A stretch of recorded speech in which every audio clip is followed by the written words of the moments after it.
What's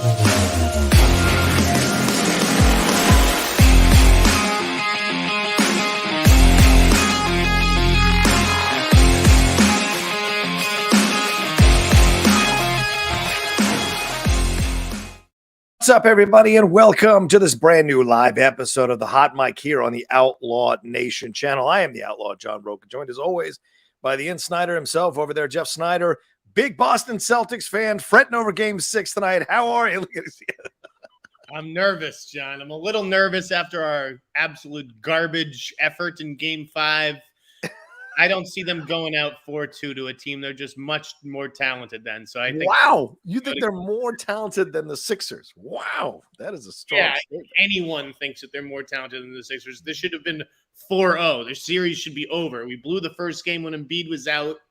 We blew Game 4. I mean, it was just one of the worst Celtics losses ever. So wow. I think we're going to push it to 7. Go back to Boston. Yeah, I don't disagree with you. They certainly capitulated at home. It was surprising to see from them. But, you know, it's an interesting time right now because who knows if the Lakers are going to find themselves in the finals. A Lakers-Celtics finals is still in play right now, which is crazy to me to think about for sure. But we're not here to talk about sports. We're here to talk about the big entertainment news going on here all week in Hollywood. And yes, I know we know there's a writer's strike happening, but there are still news items to talk about. We will definitely be talking about the strike for sure and how it's affecting all these other productions. But we've also got some news we're going to talk about as well, including confirmation of a news item we broke weeks ago here on the Hot Mic as well, with a certain old 1980s actor coming back to reprise a great 1980s character in a sequel for sure. But before we do, is remind you all the StreamLabs super chats are open. We're going a little bit early today because my man's got to get to a playoff game. So send in your StreamLabs, send in your super chats and support early so we can answer these questions as we go along. I'm going to pin it in the chat. It's right above Jeff's head. It's also in the description of this video. Jeff, I think we got to start with the writer's strike, or do you want to start with something else? You got something breaking? You got something, some new scoops and rumors you want to drop right off the bat? We'll get it out of the way. Okay, let's do it. Before we get into the writer's strike, let me take you back. Let me take you back to February 17th. Okay. 21. Okay. When discussing films, Jacob Fisher put out a story saying Michael Cera and Jeff Goldblum in early talks to join Wes Anderson's next film. Yes. And basically they said that the movie is focusing on a group of brainy teenagers. This project turned out to be Asteroid City, right, John? Oh, yes. Yes, it did. Which is coming out soon. However, Michael Cera not in that movie. Yes, right. Not in the movie. Yes. Didn't work out. Didn't work out for Michael and Cera and Wes Anderson. However, I am told by reliable sources that Wes Anderson has begun casting his next movie. Ooh, okay. And that the first cast member is, in fact, one Michael Cera. Wow. Okay. There you go. Michael Cera to star in Wes Anderson's next movie, for real this time. Do you know what the movie is? Do you know the log line? Any hints on the movie at all? Nope. I know nothing else about it. I don't have a title. I don't have a log line. I got nothing.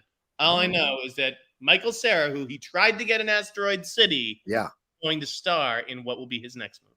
Interesting. All right. Wes Anderson, if you're watching, let us know what the name of the movie is or what you're thinking of putting Michael Cera in. Maybe a log line would be kind of fun. You got anything else?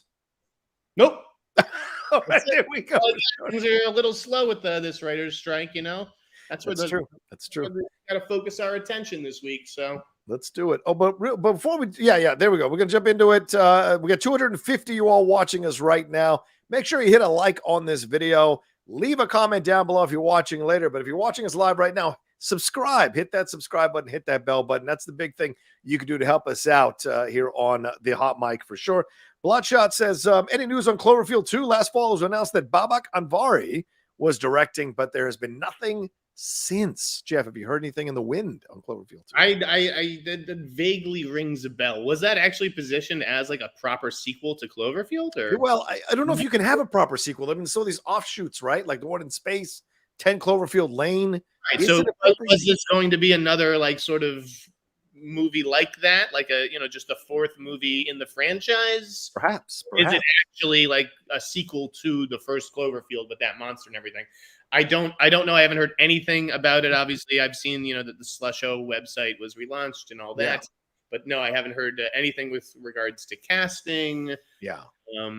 Plot, nothing. But keep in mind, we also didn't really hear much about the first Cloverfield, right? Right. And even the third one, even though we knew what the project was, it turned out to be a stealth Cloverfield thing. So this is a franchise that actually has a pretty good track record in terms of operating under the radar. Yeah, the Cloverfield Paradox was that one that I was talking about. Yeah, absolutely. And this is according to MovieWeb. The next Cloverfield movie is expected to be a direct sequel to the first Cloverfield rather than a loosely connected installment. Matt Reeves confirmed that in the conversation he had with comicbook.com as well. So yeah, that's cool. I like the first Cloverfield movie. I like 10 Cloverfield Lane as well. I really like that first Cloverfield movie because I've thought about it a million times in terms of the same situation. Like if it was the end of the world, and if I've got an hour or 2 hours, whatever the hell, if there's just chaos breaks out outside my window, how am I going to get to the girl I love across the city? Right. Sometimes it's just that basic. And that's kind of what I appreciate about Cloverfield. It didn't need all this fucking mythology or whatever. It's just like, give me a monster movie and the thinnest of stories where our hero has to get back to the woman he loves. Right. Fair point. Real quick, super chat here, or StreamLabs. Sorry. Hello, fellas. This is from I Am 2FlyCam. What do you all think about the box office of Guardians of the Galaxy 3 so far? Apparently, it's slightly underperforming the first Guardians movie. Is Gunn's superhero universe dead before it's even born, or is it just Marvel fatigue? Also, Rocha, Indy 5 will bomb. No, that's ridiculous. Indy 5 will not bomb.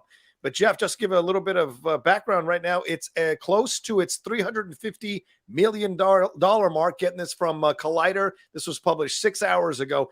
Nearing the $350 million mark. It's made $138 million domestically, another $205 million overseas. So it's at $344 right now on a budget of $250. So, Jeff, both of us liked the movie where there were maybe some issues, but overall, are you surprised? Do you think this is Marvel fatigue? It's doing better than Ant-Man, but do you think right now tracking? But do you think this is still a Marvel fatigue issue? What do you think might be behind the box office not being so strong for Guardians of the Galaxy in comparison to others? Yeah, I mean, I think that Marvel fatigue is certainly a part of it. I think this is just also like a new normal post pandemic or whatever, and you're going to see these movies continue to open pretty big, like Ant-Man 3 did. Remember, people were like, Ant-Man 3, it's outpacing this and this and this, and then then after 2 or 3 weeks, things come back down to earth, and you're like, oh, like this isn't getting the same repeat business or the same weekday matinee business, whatever it is. And also word of mouth hurt that movie. Now, word of mouth, I think, is good for this Guardians film. So it may have legs, but it also has more competition, right? Coming out, it's sort of the outset of summer movie season. There's no competition this week. There's no other major wide release. So I expect it to have a pretty good hold. Yeah. But yeah, this may just be, where things have settled now after the pandemic. I also think it's an eminently rewatchable film. So I think people will go back and see it multiple times. I certainly am going to go see it at least 2 more times, one more time for myself and then one more time with the Lady Outlaw there who's loves Rocket Raccoon. What's that?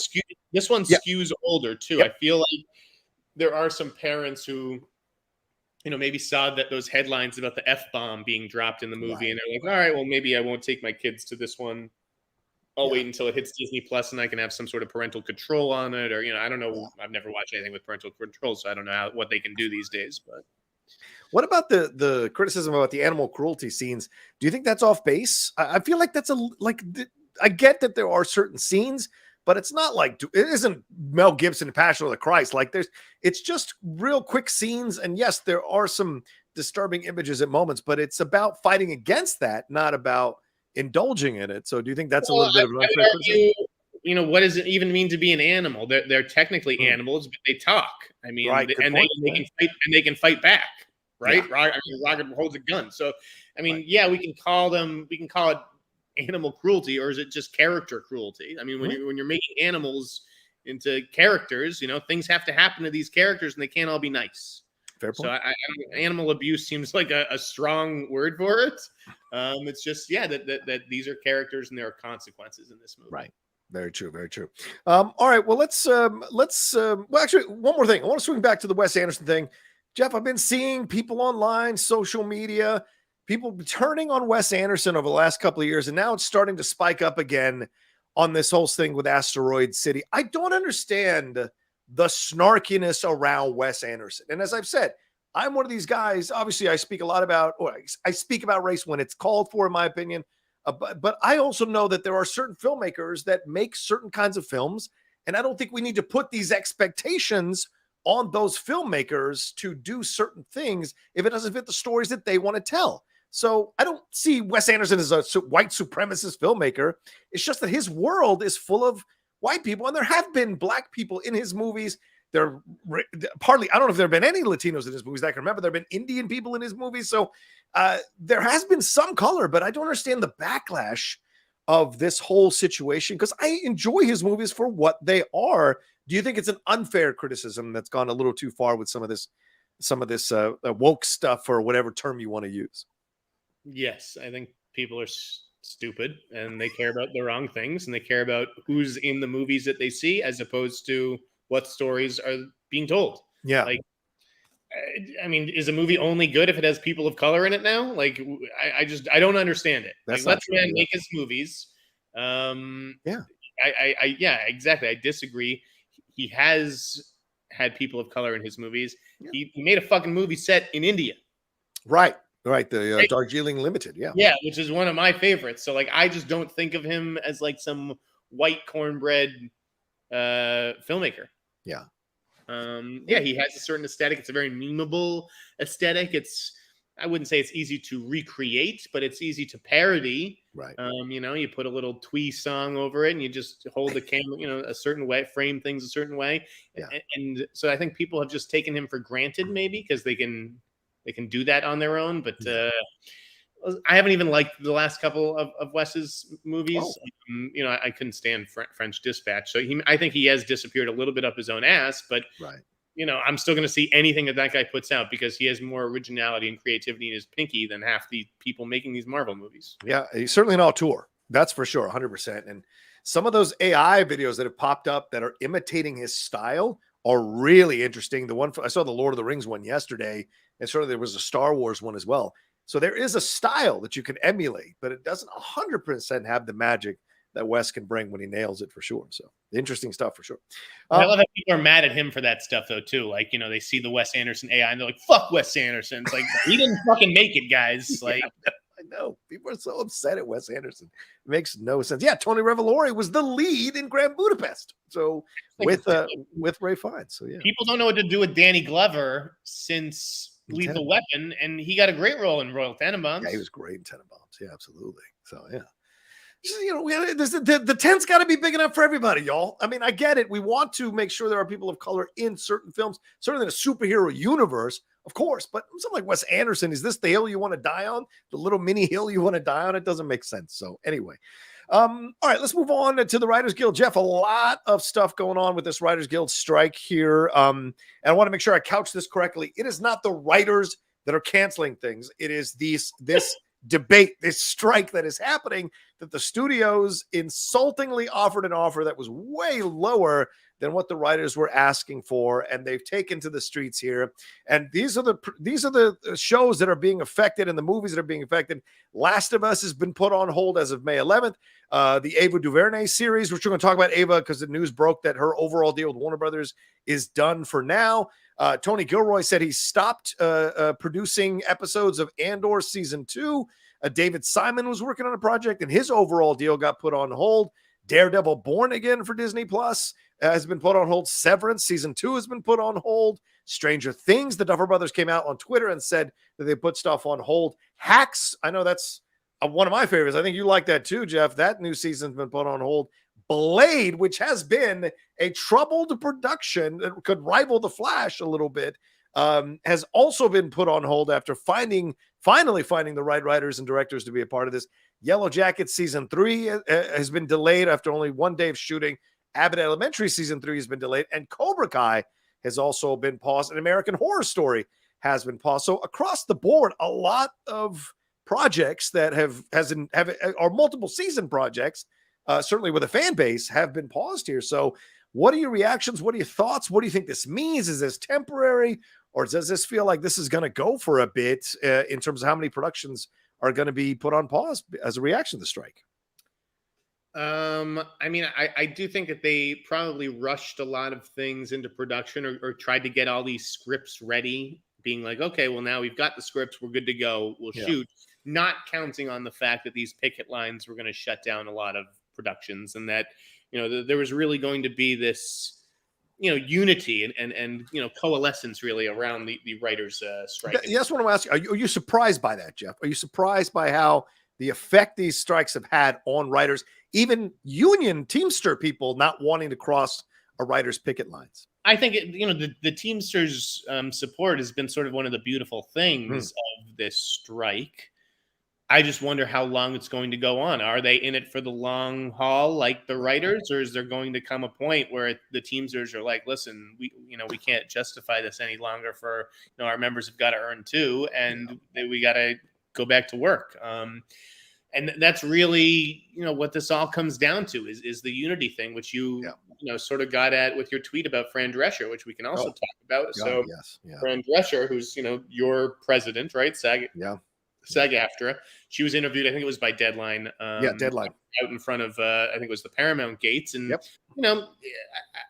I understand what she was saying, which is like, well, actors have different issues than writers, and it's a complicated thing. But that's not what you say. And, that may be true.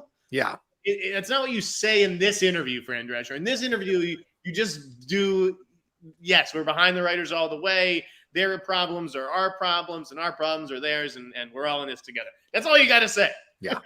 So, I mean, this was such a tone-deaf sort of interview and comment, and maybe we took that one sentence and pounced on her and took it out of context or whatever. But yeah, I couldn't believe she stuck her foot in her mouth. I had to say something when you tweeted that. I think it was good that you did tweet it, and I think it got some pickup too. A lot of other people sort of chimed in. Yeah. Ginger Gonzaga was the one that inspired me to look at it, because I saw her thread, who of course was on She-Hulk, and I was like, wait, what? And then I watched the video. I'm like, oh, this is madness. You don't want to immediately create the division by saying the things that she said. And look, I don't know if Fran has come out with a follow-up statement, a clarifier or whatever, or try to backtrack a little bit. I haven't seen any of that traction on social media. So I wonder if this is, and then there's a lot of people who are against her getting the job, who kind of conflate her with the nanny character or whatever, and just don't think she's that serious of a person. And this only gives them more ammunition. I'm not saying she is a not serious person. I'm saying this gives them more ammunition, because this, as you said, was such a tone-deaf comment to make while you're watching writers go by you saying, writers, actors, we are one. She's saying, well, we don't want the same things that other actors. I mean, my friend Kay Cannon put it up on her Instagram stories, tweeted about it, saying it was completely tone deaf. So a number of, notable, and she's SAG, WGA, and DGA is Kay. So like this is about unity. So Fran already kind of subtly creating a little bit of division here was such a massive mistake, because studios use that and go, we'll just wait them out. They'll eventually turn on each other. Fuck them. And I think that's so dangerous to have that out there. Yeah. Listen, the studios obviously have deeper reserves than the writers. Like, they're going to be able to wait this thing out longer. It's just a matter of how long is Wall Street going to let them wait it out, and at what point is Wall Street going to turn on them and be like, can you get back to the core business that you're in, which is fucking making entertainment? Obviously the DGA has begun negotiating as well. Right.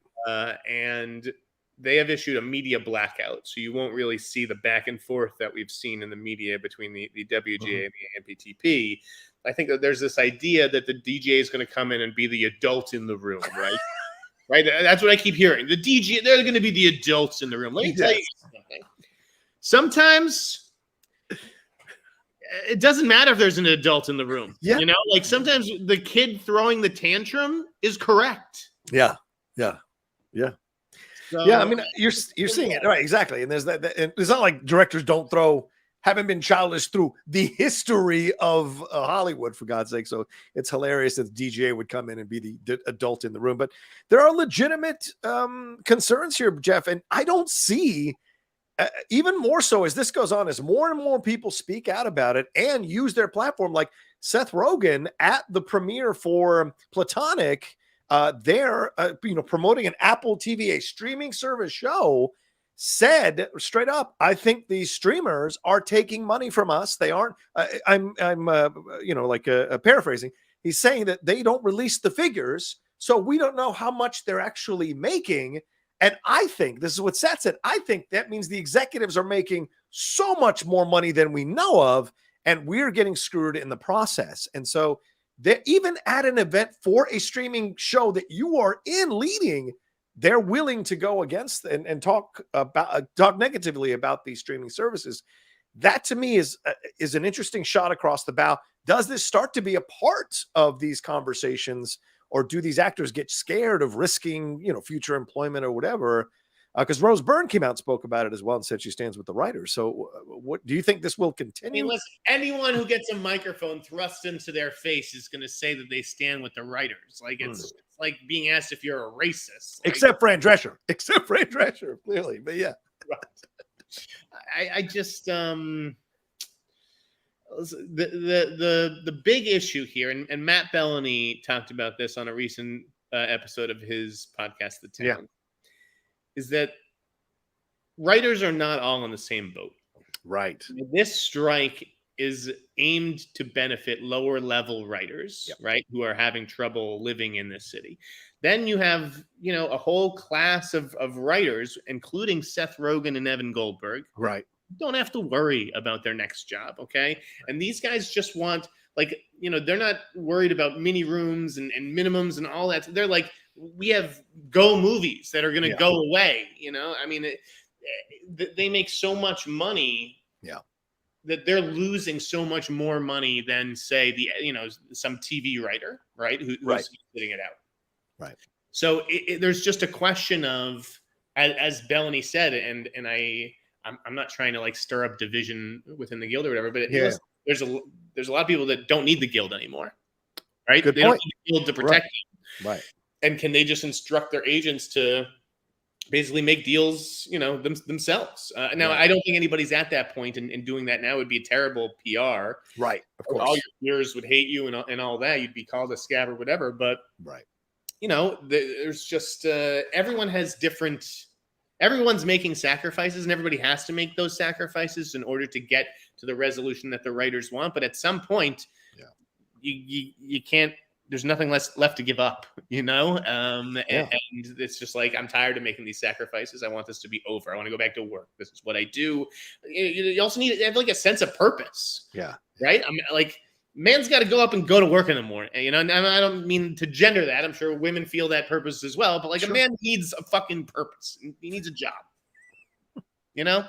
Yeah, there's nothing worse than when I wake up and there's no content for me to talk about. Jeff's 100% right. I go insane. Ask my lady outlaw. I go insane trying to figure out what I'm going to talk about for the day. It's true. You want to have a job. You want to do things, and you want to have a purpose. And I wonder if this is what the studios are waiting for, because as you said, they've got deep pockets. And, initially you said it wasn't going to be that long of a strike. That was your assessment initially.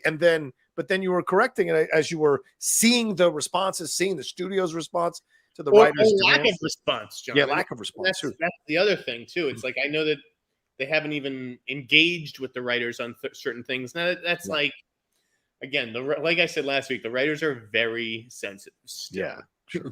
I'm putting out examples on Twitter where according to the WGA's proposal, a show like SVU, which has 22 episodes, whatever, they would have 12 writers, and the WGA wants to cap it at 12 writers. But it's some shows, do they need 12 writers? I think I said, well, could you get away with writing SVU with 10 writers?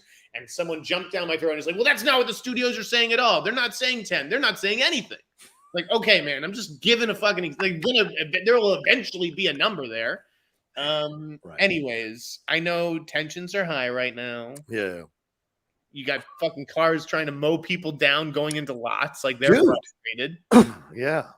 Stay safe out there, guys. But it's not going to end anytime soon. I just don't think, when people are talking about November, December, I have a hard time thinking it's going to last that long. Really? At that point, I'm like this is madness. So I'm still going to go with Labor. What happens if the DGA strikes a deal does then that put the pressure on the Writers Guild and SAG to make a deal? Because SAG, of course, is coming up in June as well.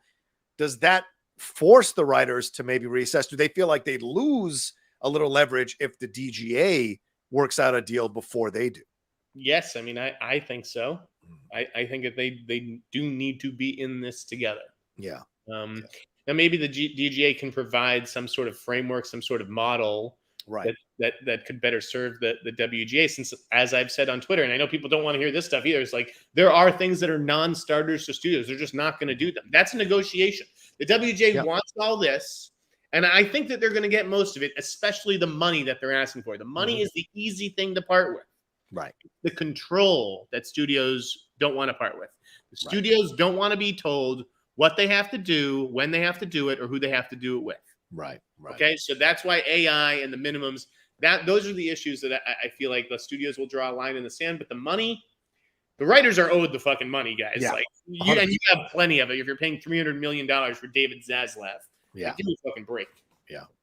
Well, what do you think about this thing that came out a few days after the strike? This letter from of all places, Disney, with the ABC signature here, talking about we want specifically to reiterate to you as a showrunner or other writer producer that you are not excused from performing your duties as a showrunner and or producer on your series as a result of the WGA strike. Your personal services agreement with the studio requires that you perform your showrunner and or producing duties even if the WGA attempts to fine you for performing such services during the strike. And your duties as a showrunner and or producer are not excused, suspended, or terminated until and unless you are so notified in writing by the studio. This was an attempt to create, in essence, some kind of division here between the showrunners and the writers by, of all places, Jeff, Kumbaya Disney. Everyone is accepted and everyone is loved Disney. This was a terrible look. Disney fights dirtier than anybody. Are you kidding me? Like, yeah. That's why they got all the high-priced lawyers over there. Exactly. The mouse says get back to work. Yeah, exactly. I think it was easier to make that distinction during the 2007-2008 strike. Right. And now it's tougher. I feel like showrunning duties, like how do you, what producing is could also be considered writing in a way. Right. So I think those letters were sort of an attempt. They were basically a threat. Yes. And supposed to cause confusion so that showrunners are like, wait, should I be doing this? Am I allowed to do this? Right. Like that kind of stuff. Will I get sued? Right. Exactly. Go ahead and sue me. Like, are you guys really going to start suing the fucking showrunners of this town? Like, give me a break. They're not going to fucking do that. Yeah. So I think that the showrunners are absolutely in the right to be like, listen, we can't just show up and be producers and pretend that we're, as a writer, I'm not on strike. Right. One more thing about this. We are starting to see, as I mentioned with David Simon, these overall deals start to be put on hold or canceled. Force majeure. What's that? Force majeure. Force majeure. Yeah. Ava DuVernay is the most recent one. This was in Variety. Hers wasn't. Hers was actually happened before the strike, apparently. Oh, okay. All right. Hers was just a result of not putting out the goods. Yeah. Like, we're paying all this money. What are we getting in return? Okay, you can say Shonda Rhimes. What did she create for Netflix, John? I'm asking you. What did she create for Netflix? I don't remember. Bridgerton. Huh? Bridgerton. Oh yeah, Bridgerton. Right. Okay. Yeah. Ryan Murphy. What did he bring to Netflix? Dahmer. Right. Dahmer. Ava DuVernay. What did she bring to Warner Brothers? DMZ. Yeah. Like what is the property here? Yeah. I know that she brought thing. Like, obviously, she did stuff for them, but anything that's broken out on a Bridgerton or Dahmer level, no. I think it's an interesting thing. Listen, I was definitely on the side of encouraging Black female filmmakers. Certainly, for those of you who are long watchers of the show, Jeff and I had a battle over Gina Prince Bythewood and the Woman King. So I support Black filmmakers, Black female filmmakers, but I'm also here to do my analysis. And Ava's taken a lot of hits since the initial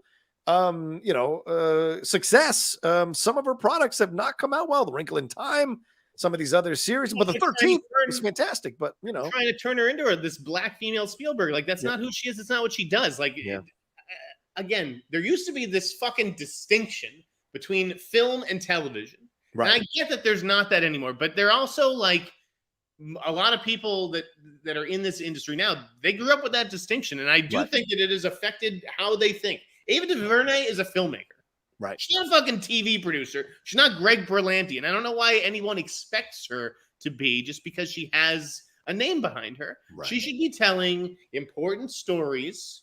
Yeah, 13th was fantastic. Yeah.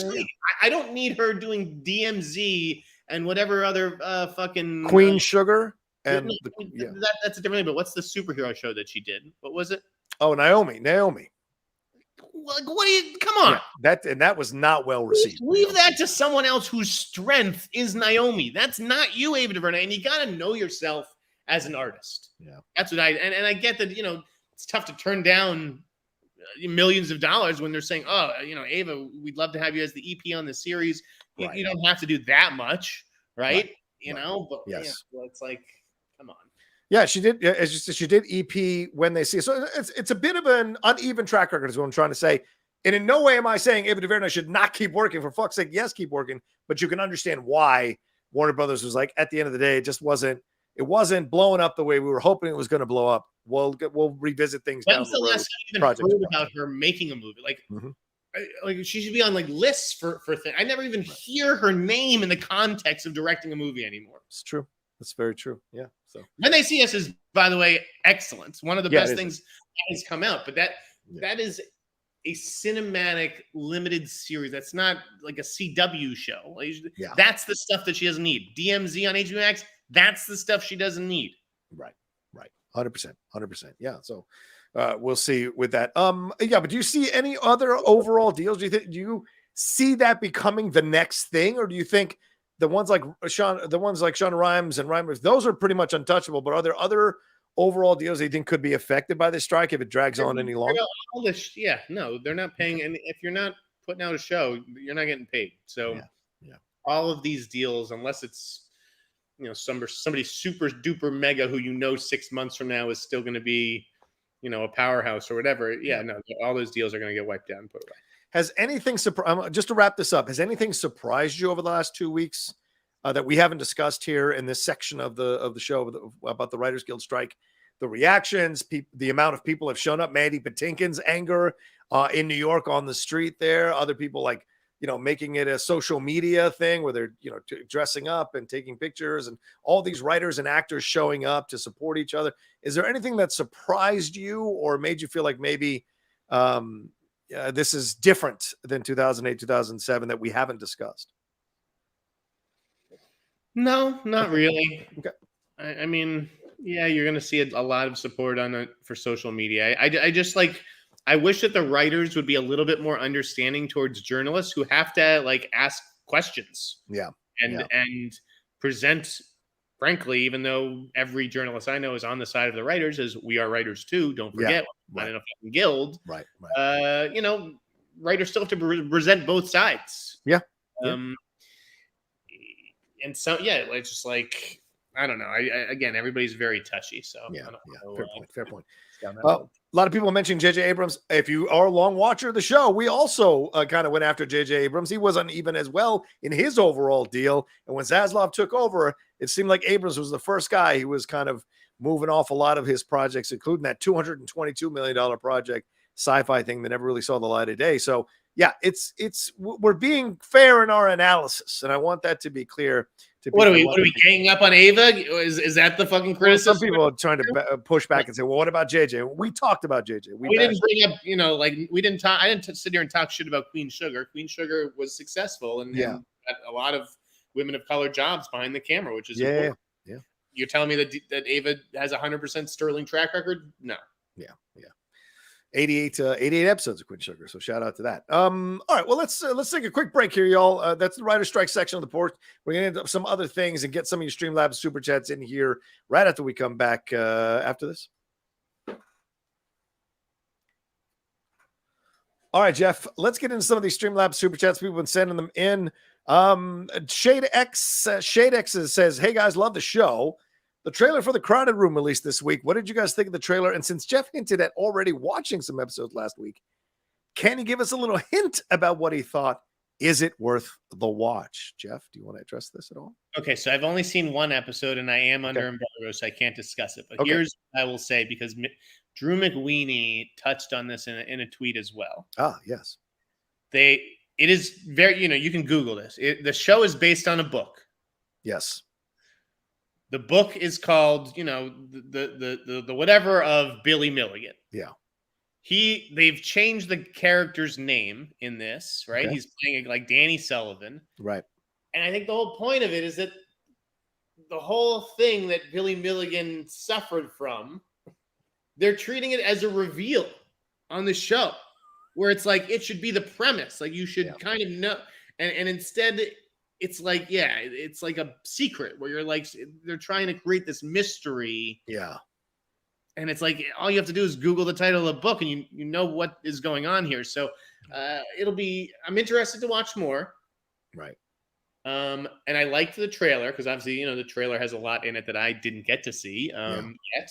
But I don't know. I am going to watch and finish this. It's a weird game that they're playing with the marketing of it and how much information they're doling out about the synopsis and premise. I got to say, I've had this sitting in my Apple TV screeners app for weeks, and I've not indulged in it because the premise seemed a bit like, and then when I saw the trailer, it didn't really grab me. I got to be honest with you. I didn't like some of the trailer. The Tom Holland hair was a little weird for me. And then also, I don't think Amanda Seyfried came off well in the trailer either, biting her words, speaking like this, trying to, and it was just like, what is, where's the dropout? Like, I wanted to see that. So I'm concerned about the series. That's what I'll say. I'm concerned about the series. So I mean, I'll let you know privately as fair enough. More episodes. But I will say, and this is under embargo as well, but like, Idris Elba has a show coming out this summer on Apple. Yes. Watch that show. Okay. Boom. I like this idea. What's the one with Patricia Arquette that's coming out? That is, I finished all that. We finished that in 2 days. You did? That is damn good. And I watched one episode, John, and I didn't know if I wanted to continue. I'm telling you, keep going. It's an unusual show, unusual characters, but it really works. So enjoy the characters, let it build a little bit. Trust me, it's got a great payoff. And I've seen her in so many things. It's such a different thing that I really enjoyed her in. Unheralded actress. Yeah. She does not get the credit that she's due.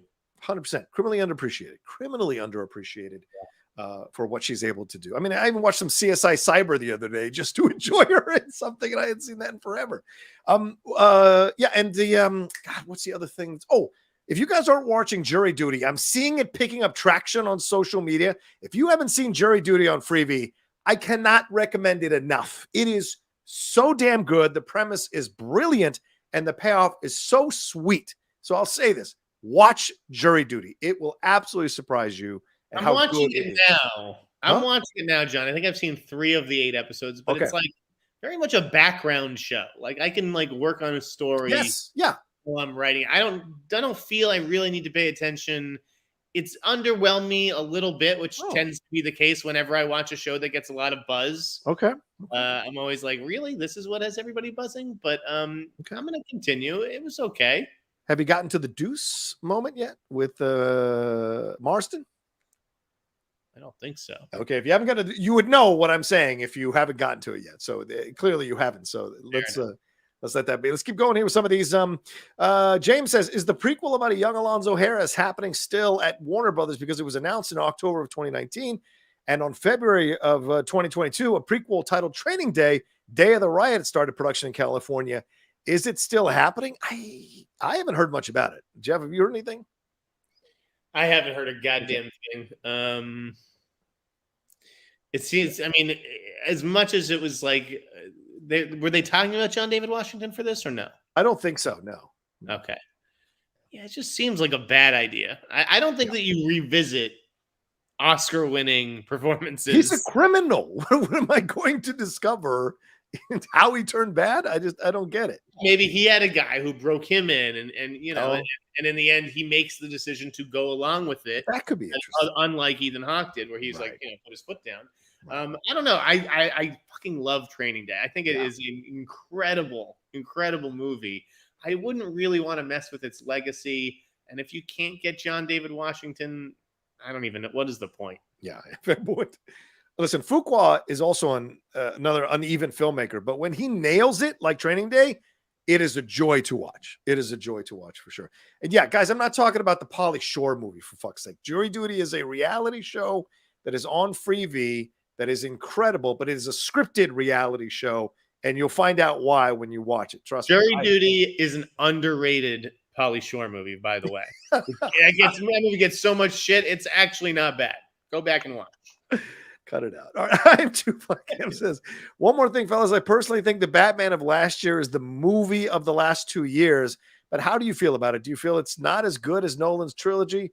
Sorry, I know that's a bit random. Jeff, quick thoughts on last year's Batman. Do you think it's huge problems with that third act? I can barely remember the third act. It was just I did not like it. Okay. I loved it. I thoroughly enjoyed it. The score, the direction, the feel of it, the vibe of it.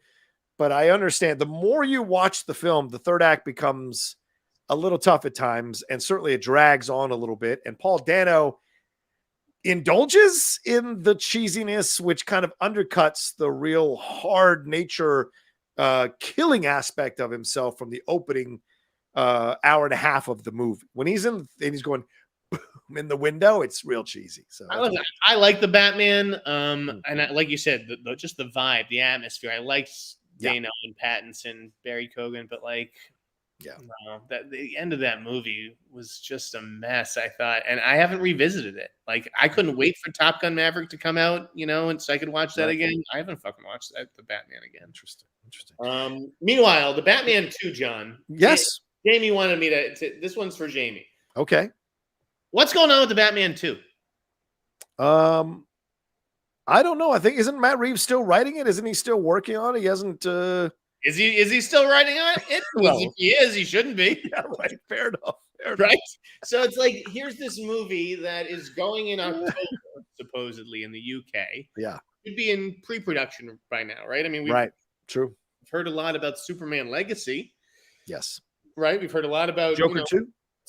He's meeting with actors, he's starting to cast or whatever. That's in prep for January, I believe, that starts. So if Batman's going 2 or 3 months before, seems like it should be time where we start to hear some stuff, and we haven't. Yeah. Now, is that cause for concern? I don't know. Right. Could the Batman 2 be delayed? I don't know. But Jamie wanted me to ask these questions. I pitched a column on it. I shot him down. I said, sorry, Jamie. We write about things that we know, not things that we don't know. But I recognize where you're saying something's up with the Batman. He may have a point. Yeah, maybe. But, we've got a writer's strike now. So I think they've got cover for delaying things if they want to delay things. If there are problems as well. This strike is going to be used for cover for a lot of decisions, believe me. For sure. Breed Low says, hi, John and Jeff. Love the show. Do you think there will be a third Now You See Me film? And why do you think that the director of Raid has not become a big American action director? The director of The Raid? The Raid. Yeah, The Raid. He has the movie coming out this year with Tom Hardy that I think is going to be fucking awesome. Like, I'm pumped for Havoc. Like, top 5 most anticipated movies of the year. So let's give Gareth a shot. Let's give him a chance first and see how that turned out. That movie has been going for a long time, like a long fucking time, but he's someone who you can't rush. And I also want to get you guys to really, just because you're not watching their stuff, it does not mean they're still not kicking ass and being in the conversation. Gangs of London is a fantastic fucking series. And Gareth Evans directs the shit out of that. It is incredible. It's very cinematic, certain episodes. So I would say to you, he hasn't become a big action because, like, maybe he may not want to go and do these, like, one-offs for these studios and do these things. He may have different interests, and then eventually will find his way back to a position. It's not like Chad Stahelski is directing 30 action films a year or something like that. It's just the John Wick stuff and then Atomic Blonde or whatever. But it's like, it takes time. So with Gangs of London too, that's a hard show to find like that. Yeah, it's on AMC Plus. Yeah. Yeah, like I don't even know how to fucking Which watch I that don't know even know how long AMC Plus. I mean, after those losses they posted the other day, I got a feeling that streaming service is got a time clock on it right now for sure. Yeah. But with the Now You See Me of it all, I have to say I do think that there will eventually be a Now You See Me 3, if only because Lionsgate seems pretty hard up for franchises. Like they only have so many. I don't really know how you can just let one go, that's been a success for you, especially given that it's not like, it's Clint Eastwood is Dirty Harry. Like it's a team thing, and you can change the team, and you can say Jesse Eisenberg, you're too expensive now, and the new lead's going to be Jack Quaid or something. Yeah. Wouldn't be bad. That's actually a good choice. Jack Quaid's a nice choice. Yeah. And we're going to talk Jack Quaid in just a second. Celtic Pickens says, do you guys believe that there are any writers still working quietly at home behind the scenes on scripts? How would anybody know if they were? 100% they are. 100% they are. Like Jeff said, you got to have a purpose. You wake up in the morning, you're gonna write. Writers write. Exactly. Writers write. They don't. It's not just like I'm only good at one thing in life, but I'm on strike now, so now I just don't do anything. I just walk back and forth in a circle 12 hours a day. These guys are going to write. They may be writing books. They may be writing comic books. They may be writing plays. And even some of them may be writing, spec scripts. They're just not doing the work for the AMPTP companies. Right. Exactly. Brandon says, saw Guardians over the weekend, had a good time with it. It made me kind of want to see a Ravagers spinoff film that would be like a heist comedy with more screen time from Stallone to provide the action. Yeah, I had a feeling that I thought they were going to go that direction where Stallone would now take over possibly. So it could be a series, though, a TV series. What do you think, Jeff? Do you think we'll see? That's exactly what I was thinking just now. I was just like, Ravagers, the series? Yeah. Who says no? Does Stallone say no to that? I don't think so. He just did Tulsa King. So why wouldn't he do a series? I think that is the kind of series that makes sense. Yeah. And Michael Rosenbaum, who would be his second in command, certainly a Smallville vet. So he's no problem. Plus a successful podcast. I think he'd be quite happy doing a series. Yeah, maybe Zoe for a cameo too.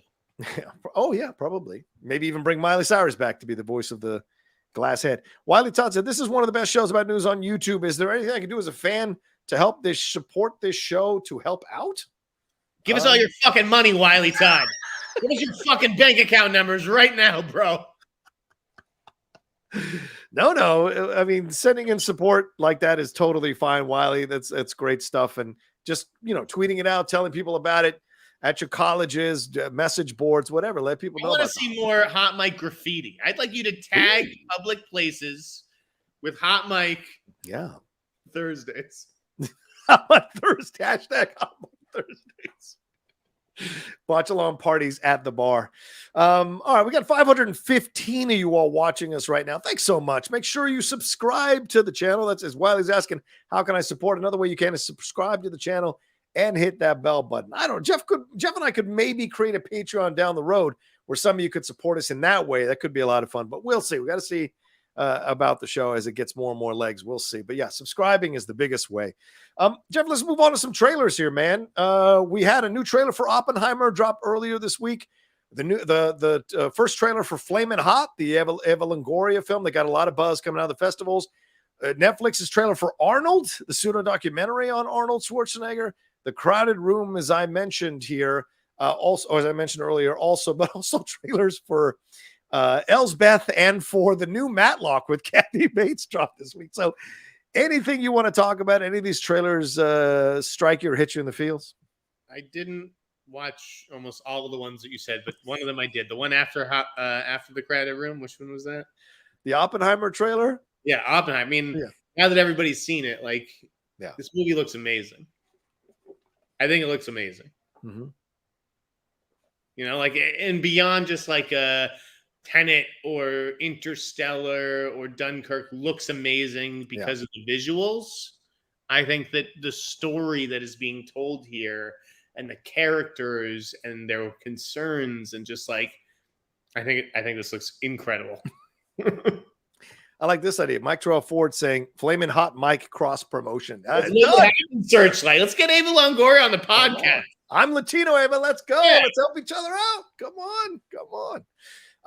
But yeah, the Oppenheimer trailer was fantastic from top to bottom, and it was an interesting trailer because it was more like an action-oriented trailer for about a minute and a half, and then it switches whole like, what have I done? Where am I going? So the more of the Oscar baity type of thing. So it was able to hit both sides because this film is being released in the middle of the summer season. So how are you going to get people to come watch it, turn it into some kind of thriller? I guess from the trailer cut. So I like that. I was down. What about the Meg 2? Jeff, any interested in the Meg 2? I told you guys about that one. I told you at CinemaCon that it looked great, and they just ran that trailer. Like, I love that it was set to Barracuda. Yeah. I was surprised by Barracuda. I gotta say, yeah. So we'll see with those trailers for sure. And we already spoke about The Crowded Room as well. So I'll tell you a movie that I saw last night that I go ahead. Yeah, please. To see this weekend. Okay. And that is Blackberry. Oh yeah, the Jay Baruchel film. Yes. Blackberry was so good. I mean, if you liked Air, okay, you'll like Blackberry. I mean, if you like, it's Social Network. Does it have a Tetris vibe to it as well, or no? Is that a different type of thing? No, it is. No, it's grungy. It's like a very lo-fi, okay. like it's. I mean, yeah, like imagine if the Social Network was not a big studio movie from David Fincher, and it was just like a scrappy little indie made out of Canada. That's what Blackberry is. Really? Jay Baruchel is very good, but Glenn Howerton, holy fucking shit! The dude from It's Always Sunny in Philadelphia. Yeah. He was amazing. Really? I mean, amazing. And I can see. I think someone meant, and I didn't even know this fact until recently. Yeah. Was it that Glenn Howerton was second in line for Lex Luthor? Yes. I can't remember who said it, but yeah, it was constantly he was the second choice, and they went with obviously Jesse Eisenberg. Yeah, it blew my mind when I'd heard that, but like after seeing this movie, like I can see it. Yeah, so good. I hope he gets some awards attended, maybe like an Indie Spirit Award nomination or something, because this is a completely different side of him. Great soundtrack, great movie. Definitely see Blackberry. You can't go wrong. Yeah. All right. Good. I want to see that. I've been sent emails. They were sending me if I wanted a link to email them back and get a link. So if you're saying watch this, then I will email them today after we're done with the show and get a link. We'll see. Did you see Hypnotic? I haven't seen that. No. Is that a screening or a link that you can get? No, I don't think so. I think and it's a newish distributor. I don't know if they have like a list of journalists even to email. I don't know who they're using for PR. I haven't gotten any emails. Wow. But yeah, that's going out in the limited theaters this weekend. That's a new Ben Affleck film. Ben Affleck, Robert Rodriguez, like they spent some fucking money on that movie, and now it's just getting like plopped into theaters, man. Do you think it's because it's not good? Do you think that's why it's not being sent out? Yes, I think that there's an element of because it's not good, but it also looks like watchable.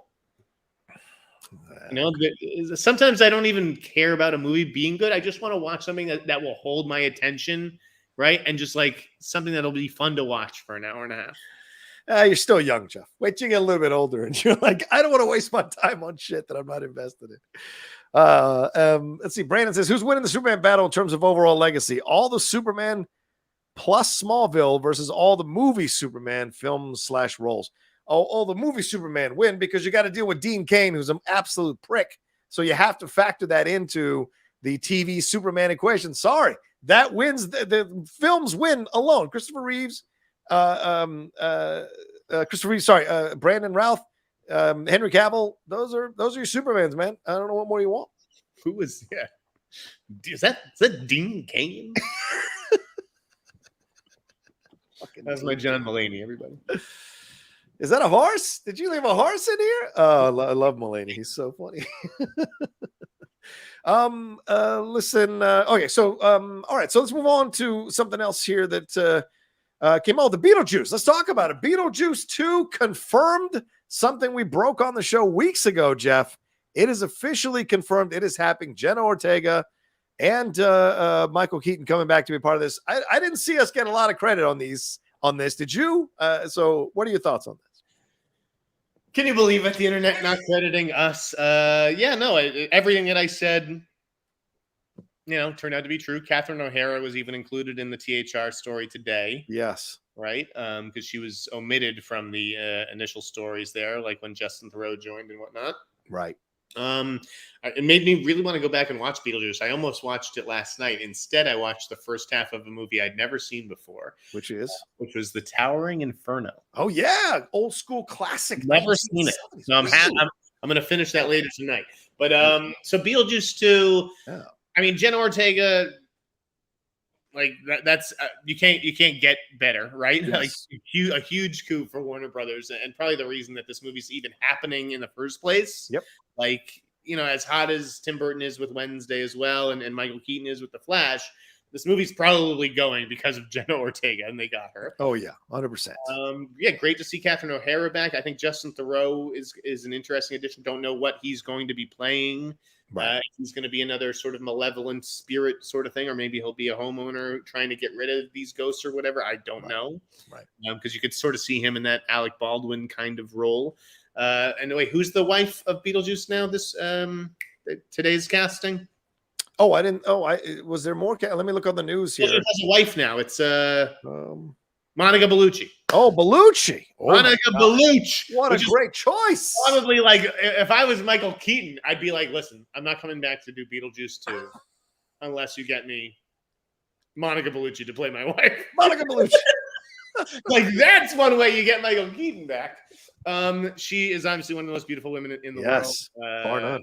I don't know how big a role Beetlejuice's wife will have, but it'll be nice to see her up there. It's just a great choice because, as you said, she's beautiful. She's exotic.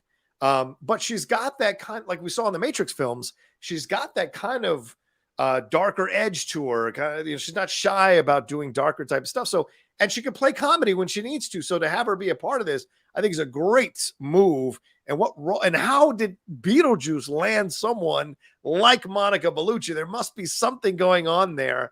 That'll be a fun bit of conflict as well. They're meet cute in the underworld. maybe, or he's holding her hostage for a different reason, and could be like he did with Winona Ryder, trying to trick her into marrying him, and now he actually got it done with someone else. So it'll be interesting for sure to see that. And wait, that movie now is coming out the same day as Blade, right? Bro, Blade's delayed, so I don't think that's coming out. I'm just saying it took Blade's release date, right? Yes, it took Blade's release date. Yes. Yeah, which is a weird release date, anyways. I was like, Beetlejuice. I mean, that screams October to me. I don't understand. Putting that movie out in early September. I don't understand these decisions. But I know Warner Brothers loves, to use October as a launch pad for like big sci-fi properties. Maybe they don't think Beetlejuice is quite a tentpole for them. I don't know. But obviously Blade is not going to make that date. They shut things down. They simply ran out of time, according to the report. Wow. Have you seen Exorcist Believer reports? No. What's going on there? Well, I want to give a quick shout out to Jordan Rumi, who I'm spending a lot more time on his site, World of Real. So if you're a fan of this podcast, check out what Jordan's doing over there. Nice. And he got some test screening reactions, from the Exorcist movie, and they were not kind. Oh, no. And even William Peter Blatty's son, Michael Blatty, it was like all over the comments of Jordan's site, being like, I had a bad feeling about this. I've heard things, blah blah blah blah. So I think we've already said it before on this podcast where we talked about The Exorcist. This was not a fun shoot. Yes. From what I understand, I heard it was a real shit show. And I would be very surprised if David Gordon Green returned to do, because remember, this is supposed to be a trilogy. Yeah. I'd be very surprised if he came back to do 2 and 3. Wow. Well, he's got to move on and do something else. He's got to get out of this Blumhouse land with these fucking movies and go back to being a fucking filmmaker again. Didn't you talk about the fact that he felt like, oh God, I've fallen into this trap again. And so maybe this is the result, because he wasn't fully, maybe not 100% committed or not 100% given his best game. So this is what you got. I don't know that that's it. There were some problems on that set. And as I've also, I think, alluded to, you've got Ellen Burstyn, who is how old? She is.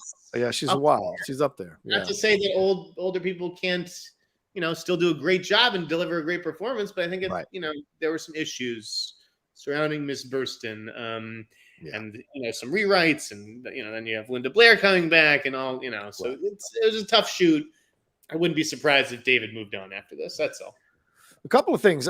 Thanks for shooting me out of World of Will. I just followed them on Instagram or on Twitter rather, and so 2 hours and 45 minutes. Mission Impossible 7. Jeff, are we in a new renaissance of long films?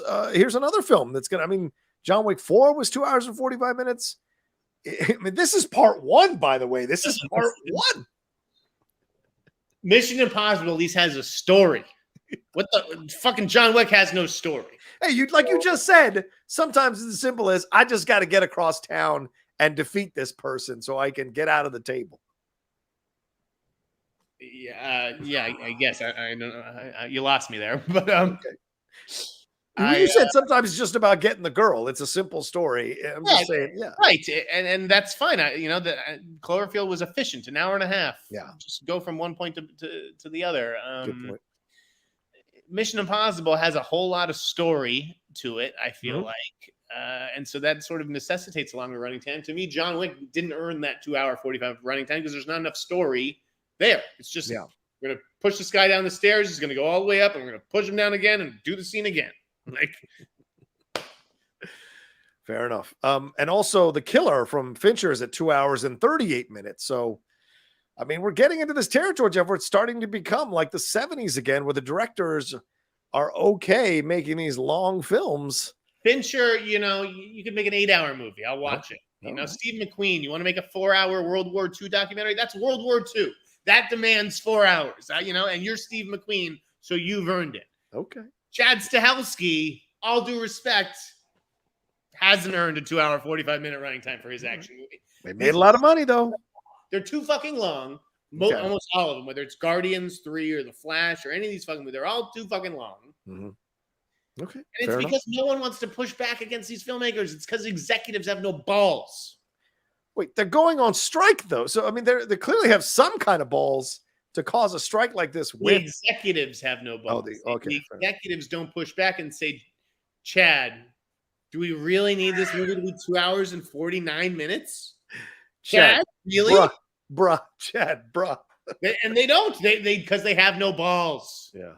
Fair enough. Let's take a quick break as we're at the half-hour mark again, and then we'll answer some more things and then wrap up the show. Yeah, Celtics are starting soon, baby. Jeff's got to get to see it. Podcast. We got to go. We'll be right back. Oh man. All right. We're back here. I do that for the podcast, by the way, y'all. So just to let you know, real quick, Jeff, we got to get in this Richard Dreyfuss situation. Come on now. Richard Dreyfuss, angry old man yelling at the clouds, said that he is pissed off about the new diversity guidelines for films to qualify for Oscars. And he brought up the fact that, and he said this straight, not even joking, that this means Richard Dreyfuss, at the ripe old age of sometime in his 70s or 80s, who I love and respect, saying he cannot play Othello in blackface, and he dared to bring up Laurence Olivier as an example of how good a white man can be in a play or a film in blackface. So, Jeff, is this just an old man saying stupid shit, or do you think there's some legitimacy here? There is some legitimacy. Now, he used a terrible example. I don't know what Laurence Olivier and Othello, none of this shit has to do with anything that we're dealing with right now. I mean, he brought it up. I didn't. Right. I know. I'm just like, he has a good point, and then he ruined that point with that example. And like, black guys playing, or why shouldn't a white guy play Othello? Was like, no, don't stop talking, Richard. However, I've long said that the diversity, inclusion standard, all that shit, it's horrible. It is anti-art. Oh. Okay. If they're so easy to meet, why are we doing them? What is the need for them if they're so easy to meet? Well, for people who are... Okay. It's very simple. Okay. If 10 black people and their friends want to make a movie, and the movie's amazing, Mhm. and it gets distribution, that movie will be eligible. Yes. And if 10 white people want to do the exact same thing with the exact same movie and the exact same script, it's not eligible. No. And that's fucked up. It's not. It's not. It is fucked up. How is it not? I'll tell you how it's not. Because we're not equal. If we were fucking equal, it wouldn't be fucked up. If there were just as many opportunities for black filmmakers. We're all equal in the Constitution. Man, please. Man, please. Did you watch that town hall last night? We are not all equal. This whole situation is the fact that, look, there are much more opportunities for white filmmakers. And yes, logical, level-headed people think this is an easy thing to do. The problem is too many people come into Hollywood and they just want to cast their friends that are mostly white or all white, and that becomes an issue. Now, I'm not talking about Wes Anderson. I've never seen black people just cast their friends in movies. Well, again, white people don't have the same. I mean, black people, people of color, Latinos, we don't have the same opportunities at the same levels as John, white. Not even correlative to our audience. You ever seen a black person with an iPhone, John? That's a fucking opportunity. That's all you need. Fair Back in the, you want to use the opportunity thing. But if a white 2 decades ago, now everyone has one of these. No, you're right. I'm not saying they don't have the ability to create. That's not what I'm saying. What I'm saying is these studios won't greenlight their stuff, won't look at it in the same light as they look at some of these white projects and white filmmakers and white stuff. So what this diversity thing is, and clearly if a quote unquote liberal town like Hollywood needs to put this in motion, it's because of the predominantly white directors, white actors, white writers, white creators aren't casting people of color in these films, aren't casting enough. Reports come out all the time every year, Jeff, that our representation is still hovering around the same or has even dropped in some instances. And the reason you're doing this from the Academy is to create more opportunity. You can disagree with me, and I totally respect that. But in my opinion, I think it's a valid thing to do. And then we'll level things out. Once things level out, we'll see if we can go about forward. Two different things, which always get conflated, and which anyone who I have this conversation with defaults to this, John. Okay. You're talking about a development issue, and I'm talking about awards. Right. Well, you can't get to awards. Opportunity. You can't get to those awards if they won't look at your film because it's all black people in it. The voters vote on the movies that they have to choose from. Right. So you want to have these movies be representative of the society we actually live in, because these movies have always been representative of the society. But now if a movie's not representative, how dare that movie? We can't give awards to a movie not representative. Yeah. Yes. That's absurd, John. It's absurd. I don't think it's absurd at all. The Academy has always had guidelines, Jeff. Why do you treat these guidelines different from the guidelines they've had in the past for numerous decades for films to qualify?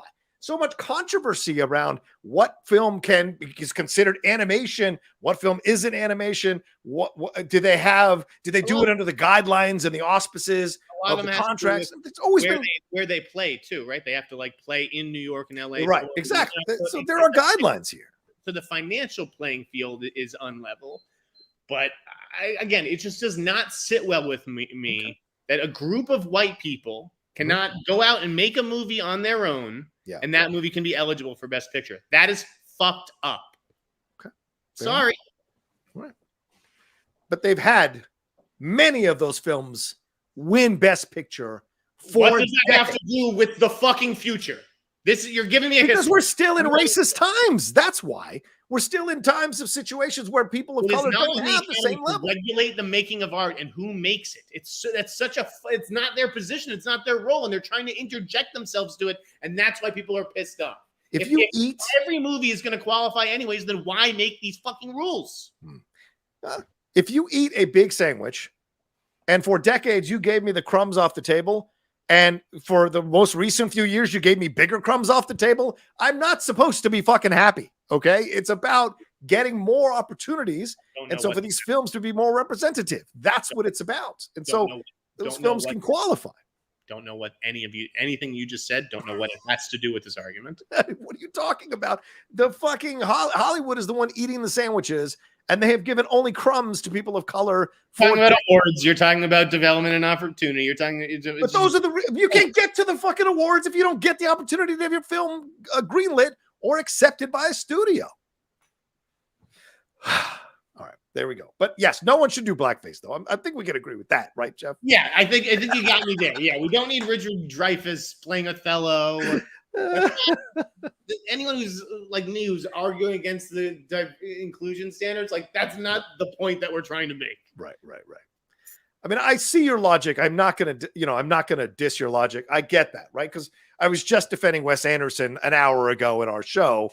I get it. There are certain creators who are, but guess what? You can do that, and you can make all your money. It just won't qualify for awards. You know that going in. Why can't it qualify? And why can't the voters just say, you know what? This movie, it was made by white people, starring white people, and we don't want to vote for it. But it's eligible. It qualifies. Okay. To not allow something to even compete is fucked up. All right. We'll leave it there. You put me in front of Tom Hanks and the entire board of the Academy. I'll have the same thing. I don't change my opinions based on who I'm fucking talking to. I will talk to the president of the Academy who controls my Oscar tickets, and I'll tell them that this is fucked up. Yep, that's what's the gift of this show. We both tell our truths, no matter who the fuck we would be talking to. You're getting our actual truths. Let's see this real quick from Dan the Man. He says, high low chances of an MCU reboot after Secret Wars. Jeff, it's not going so well right now for Marvel. Do you think there will be a reboot, or do you think the hiring of the better writers, even though we are in a writer's strike right now, is what's eventually going to save Marvel and put everything back on track, and it'll be fine in the long run? I think that they should totally blow it up after Secret Wars. Really? Okay. Do you mean start all over? What is some 8-year-old kid who sees Secret Wars and is like, oh, that was so great? Like, or like, what's he going to go do? Watch 42 old movies? Like, fucking, restart it. I don't need this serialized thing that goes on for 15 years. All right. Fair enough. All right. Do you have anything else you want to talk about? Just the Disney Hulu stuff. I mean, let's talk about this. Big news. We got to end it. We got like 5 minutes. I know. Go. I would just say this was something that I think we always saw coming. You got to offer as much as you can to the consumer. So if that means folding in Hulu stuff to Disney Plus stuff, it's a no-brainer. Yeah. This was because of a Disney earnings call on Wednesday. Bob Iger announced that the company will combine Disney Plus and Hulu into a, quote, one app experience by the end of this year, even though each service will remain available separately. And, Jeff, if you're shopping around recently, certainly a lot of streaming services have been combined here.